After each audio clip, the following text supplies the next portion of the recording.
தோட்டகாஷ்டகம். தோட்டக என்னும் சமஸ்கிருத அளபடையில் பகவான் ஆதிசங்கரரை தொழுகின்ற 8 குரு வணக்க பாடல்களே தோட்டகாஷ்டகம் ஆகும்.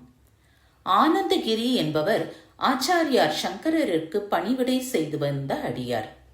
எளிமையும் குருவிற்கு பணிவிடை செய்வதிலே மட்டுமே உறுதியும் கொண்டிருந்த ஆனந்தகிரியாருக்கு ஆச்சாரியாரின் மற்ற சீடர்களைப் போல ஆழ்ந்த அறிவிலோ வேதாந்த ஆராய்ச்சியிலோ ஈடுபாடு இல்லை.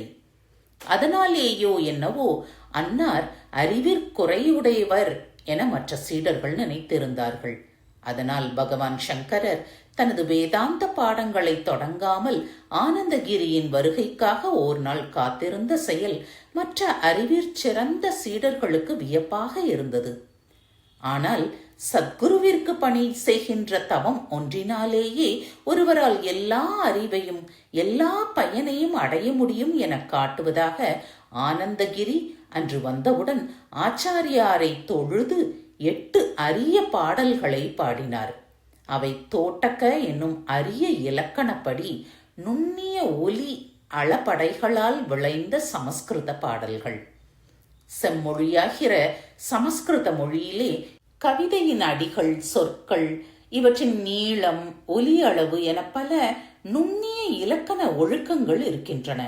அவற்றுள் தோட்டக்க என்பது ஒரு வகை செய்யுள் அளபடை. இதில் சொற்கள் சீராக குறில், குறில், நெடில் என்னும் ஒலி எழுத்துக்களால் அமையும். அப்படி சீராக அமைந்த கவிதை இசைக்கப்படும் போது அது கேட்போருக்கு மிகவும் மகிழ்ச்சியை அளிக்கும். அரிய இவ்வளபடையில் அன்னார் பாடிய பாடல்களை அனைவரும் தோட்டகாஷ்டகம் என புகழ்ந்து ஆனந்தகிரியாரை தோட்டகாச்சாரியர் என பெயரிட்டு பணிந்து போற்றினர். பகவான் சங்கரர் தாம் அமைத்த ஜோதிர் மடத்தின் முதல் தலைவராக தோட்டகாச்சாரியாரை நியமித்து அன்னாரின் புகழை மேலும் உயர்த்தினார். எனவே குருவை சரணடைந்தாலே ஒருவருக்கு எல்லா திறனும் எல்லா பயனும் நன்றாய் விளையும் என்பதையே இவ்வரிய பாடல்கள் உறுதி செய்கின்றன. தோட்டகாஷ்டகம். வேதிதா கில சாஸ்திர சுதா ஜலதே மஹிதோபனிஷத் கதிதார்த்தநிதே ஹ்ருதயே கலயே விமலம் சரணம் பவசங்கர தேசிகமே சரணம். கருணாவருணாலய பாலய மாம் பவசாகர துக்க விதூன ஹ்ருதம் ரச்சயா கில தர்ஷன தத்வவிதம் பவசங்கர தேசிகமே சரணம். பவதா ஜனதா சுஹிதா பவிதா நிஜபோத விசாரண சாருமதே கலயேஸ்வர ஜீவ விவேகவிதம் பவசங்கர தேசிகமே சரணம்.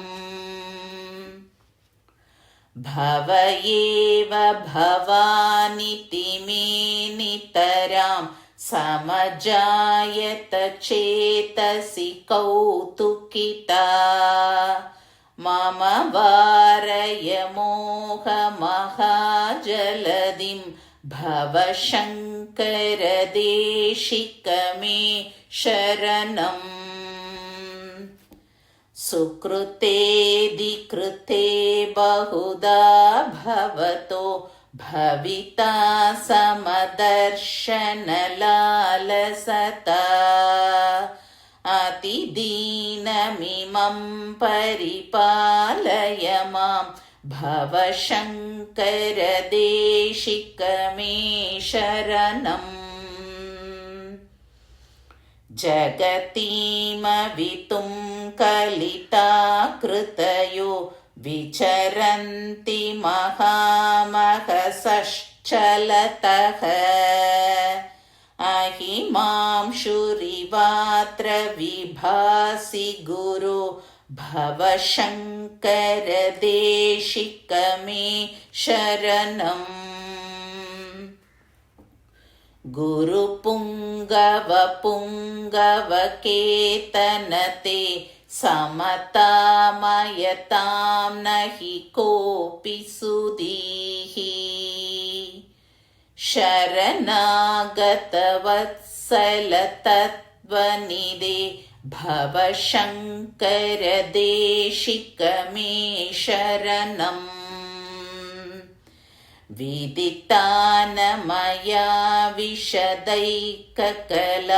न च किञ्चन काञ्चनमस्ति गुरो द्रुतमेव विदेहि कृपां सहजां भवशङ्कर देशिक मे शरणम् भवशङ्कर देशिक मे शरणम् भवशङ्कर देशिक मे शरणम्।